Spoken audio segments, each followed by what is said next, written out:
90 शब्द प्रति मिनट शुरू। कोरोना महामारी के दुष्प्रभावों के बाद अब एक बात साफ हो गई है कि देश दुनिया में किसी क्षेत्र पर सर्वाधिक निर्भरता है तो वह कृषि क्षेत्र है।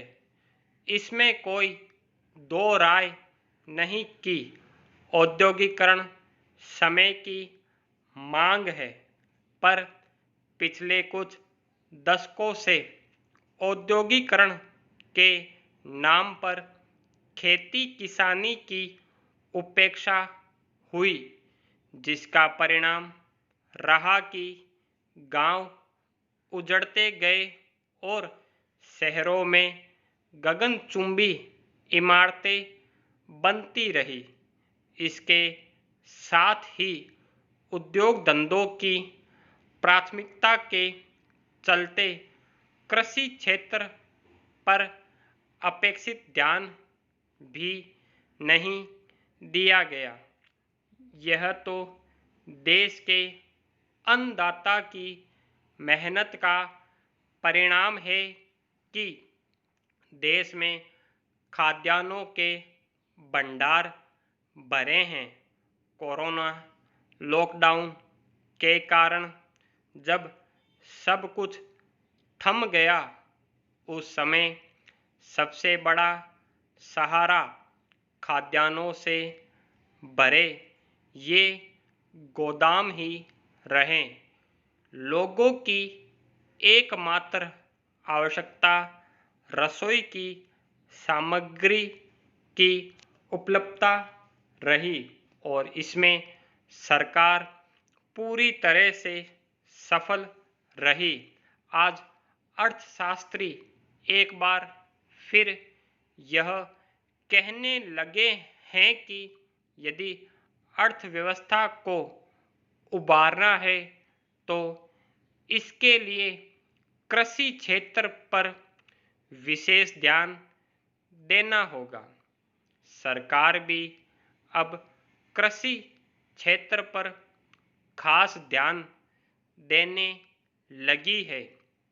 यही कारण है कि लॉकडाउन के बाद अर्थव्यवस्था को पटरी पर लाने के लिए जो पैकेजों का दौर चल रहा है, उसमें कृषि को खास महत्व दिया जा रहा है।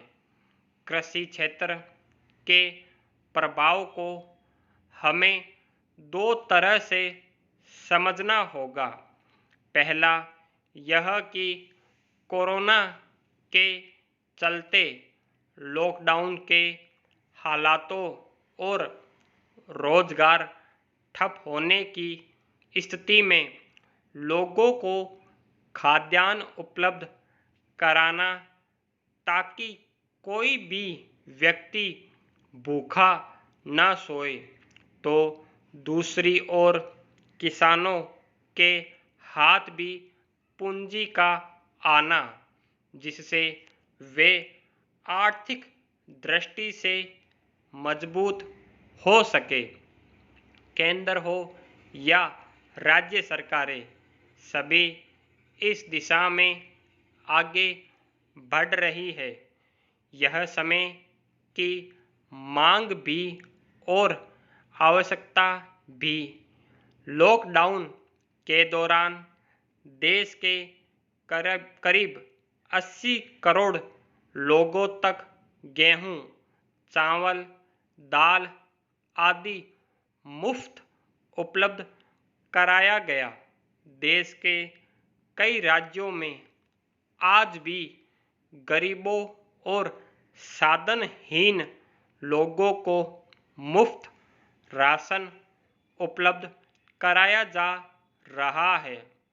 इतनी बड़ी तादाद में राशन सामग्री का वितरण कर लोगों को 2 जून की रोटी उपलब्ध कराने की बड़ी पहल अन्नदाता की मेहनत का ही परिणाम है।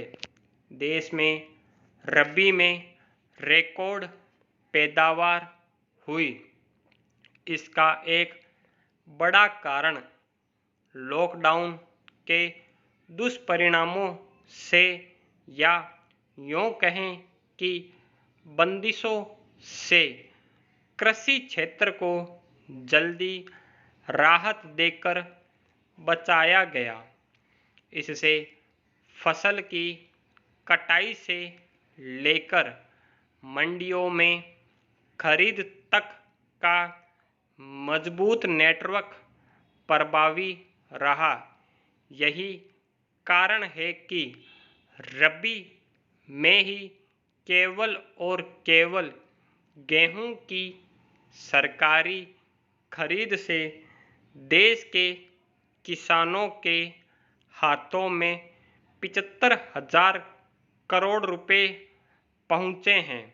अब इसी से अंदाज लगाया जा सकता है कि अन्य जिन्सों तिलहन, दलहन आदि की खरीद से किसानों के पास हजारों करोड़ रुपए और पहुंचे हैं। इसके साथ ही प्रधानमंत्री किसान सम्मान योजना में सीधे किसानों के खातों में पैसा गया है, जिसका सीधा लाभ किसानों को हुआ है। इसमें एक देश एक मंडी, तिलहन, दलहन, आलू, प्याज आदि को आवश्यक वस्तु अधिनियम के नियंत्रण से मुक्त करने और कॉन्ट्रैक्ट खेती आदि प्रमुख है। प्रधानमंत्री नरेंद्र मोदी ने इसी माह किसान रेल को हरी झंडी दिखाई है, तो राजस्थान सरकार ने कृषि प्रसंस्करण उद्योगों को बढ़ावा देने के लिए राहत की घोषणाएं, सहकारी समितियों को गौण मंडी का दर्जा देकर किसानों को अपनी उपज बेचने के अधिक व स्वतंत्र अवसर जैसी सुविधाएं दी हैं। स्टॉप।